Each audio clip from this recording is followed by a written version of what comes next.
12 மணிக்கு அந்த 1.5 லட்சத்தை பேங்க்ல கட்டினா வேலை குண்டே விடுவானே. குழந்தைசாமி, முதல்ல எனக்கு கட்ட வேண்டிய பணத்தை கட்டிட்டு அதுக்கப்புறம் பேங்க் கட்டு. டேய், உனக்கு என்ன பணம்டா நான் கட்டணும்? என் டீ கடை எரிச்சு நாசமாக்கணும்ல, அதுக்கு 50,000 ரூபாய் கட்டு. மூஞ்சி முகரையும் பாரு. நீதானா ஊத்துனே எடுத்து எரிஞ்சு சாப்பிடா போச்சு. தண்ணி இல்லனா எடுத்து ஊத்த சொன்னேன். நீ ஏன் தண்ணியும் மண்ணெண்ணையும் ஒரே மாதிரி கேன்ல வச்சிருந்த? நீ கூட டீசலையும் பெட்ரோல் ஒரே மாதிரி டேங்க்ல வச்சிருக்க. என்ன ராஸ்கல்! நான் அப்ப வந்து பாத்துக்கிட்டு இருக்கேன், அதிக பிரச்சனை தரமா பேசிட்டு இருக்கேன்.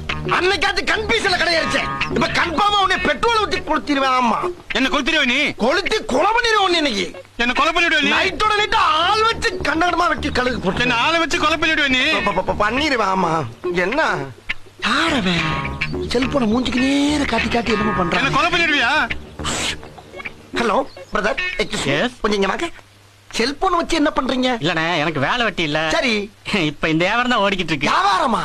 கொலை, கொள்ளை, கற்பழிப்பு, இந்த மாதிரி அவங்க வாயாலேயே சொன்ன வாக்குமூலம் இதெல்லாம் ரெக்கார்ட் பண்ணி சிபிஐல கொடுத்தோம்னா எனக்கு ஒரு அமௌண்ட் கிடைக்கும்னே.